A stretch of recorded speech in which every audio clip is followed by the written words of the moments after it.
ஜனங்களுக்குள்ள கொஞ்சம் வசன தாகம் வந்துச்சு. கொரோனாக்கு பிறகு ஒரு கூட்டத்துக்கு தான் வந்துச்சு. ஒரு கூட்டம் அப்படியே அமுங்கி போச்சு. அவனுக்கு சர்ச்சுக்கு வரதை விட வீட்டில இருந்தே ஆராதனை நடத்துறது ஈஸியா போச்சு.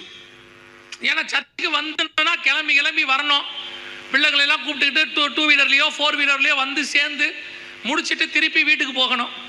இதுக்கு பதிலா வீட்டில இருந்தே ஆராதனையை பார்த்தோம்னா ரெடி ஆக வேண்டிய அவசியமே இல்லை.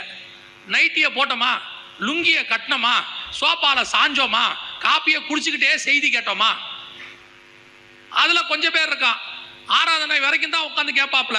அப்புறம் செய்தி ஆரம்பிச்சோன்னா மனைவி கிட்ட சொல்லுவாரு, ஏமா நீ சாப்பாடை கொண்டாந்துரு, நம்ம உட்காந்து சாப்பிட்டுக்கிட்டே பார்த்துருவோம். சாப்பிட்டா மாதிரியுமாச்சு, செய்தி கேட்டா மாதிரியுமாச்சு. இந்த வசதியெல்லாம் சர்ச்சில் கிடைக்காது இல்ல. அதனால ஒரு கூட்டம் சர்ச்சுக்கே திரும்பல. அவனுக்கு அதுவே அவன் என்ன சொல்றான் தெரியுமா, இப்ப ஆராதனையில டிவியில பார்க்கறது தெளிவா இருக்கு. அதுக்கு உதாரணம் வேற சொல்றான். என்னதான் கிரவுண்ட்ல போய் பார்த்தாலும் டிவியில பார்க்குற மாதிரி கிரிக்கெட் வருமா?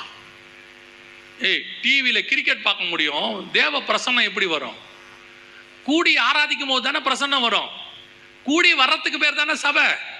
சபை கூடி வருவதை சிலர் விட்டு விடுகிறது போல நீங்கள் விட்டு தனித்தனியா உட்காந்து வீட்டில் டிவி பார்க்கறது எப்படி சபையா மாறும்? ஏதோ கொரோனா நேரத்தில் வேற சூழ்நிலை, வேற வழி இல்லை, அதை நம்ம செஞ்சோம். இப்போ வந்துருச்சு.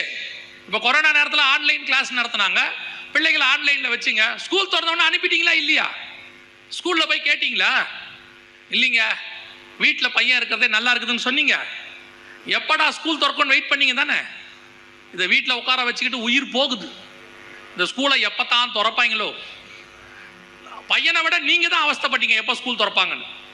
ஸ்கூல் திறக்கிறாங்கன்னு முதல்ல சந்தோஷப்பட்டது தாய்மார்கள் தான். அப்பாடா திறந்துட்டாங்கடா. அதுக்கு மட்டும் நேரா போகணும்னு தோணுது இல்லை. அதே மாதிரி தானே சபைக்கும் தோணணும்.